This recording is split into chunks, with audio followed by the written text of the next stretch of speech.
wrestling style. It's important to have a wrestling style, but it should evolve on its own. It shouldn't be something that you just necessarily, you can say, I want to wrestle like Kyle Schneider, or, you might want to wrestle like Jordan Burroughs. You can't. If you're not as explosive as him, you can't.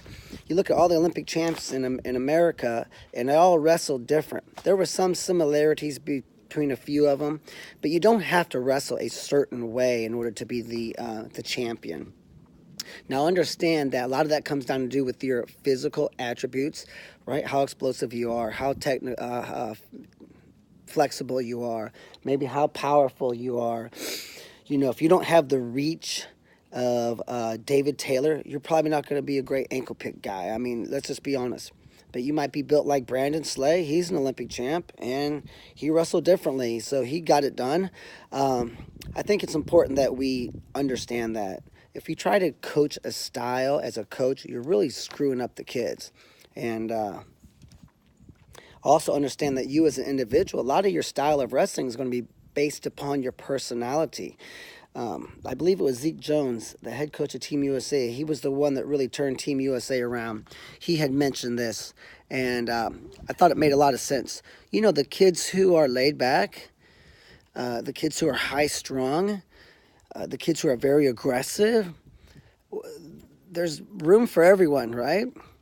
You see it in tennis. I mean, any sport. You can go back and look at all the greats going back to the 70s and 80s. Different personality traits, different physical traits leads to a different style of playing tennis, a style of figure skating, a style in the MMA ring or the boxing ring, and wrestling's much the same way.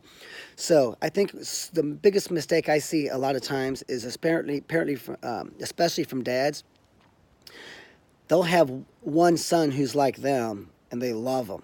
And then their other son's not like him, and he gets frustrated. Well, it doesn't matter. I've had kids who had an opposite personality of their other son who ended up being way better. But the dad inadvertently was screwing that kid up because he was trying to make him be like he is and his other son. And it's really not the case. You got to let the kids be kids. So as far as the style is concerned, I think that it's best to kind of evaluate your strengths and weaknesses. A lot of it has to do with body type, your type of athleticism, and your personality comes into it as well. A risk taker, someone with a gunslinger personality, they're going to have more of a wide open style. Yet that can get you in trouble, so you have to be careful. The kids who are more conservative and don't like to take risk, they're going to wrestle that style. Yet that can be bad too. You can't be defensive.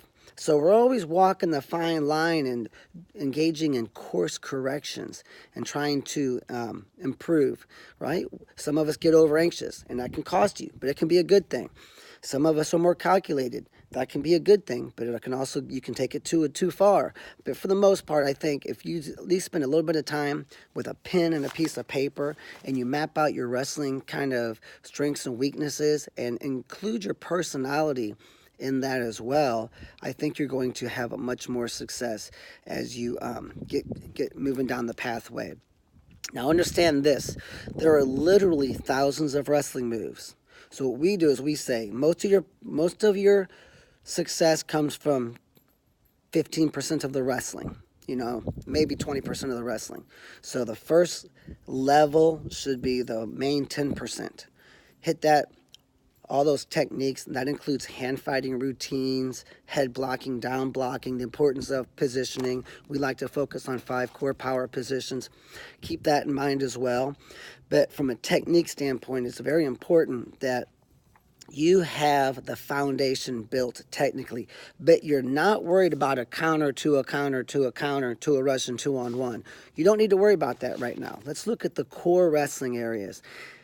Only when you have that can you evaluate yourself technically. So this advice is great advice, but it's not meant for someone with maybe 2 or 3 years of experience or who doesn't have the wealth you don't know the 10%, you don't know the foundation.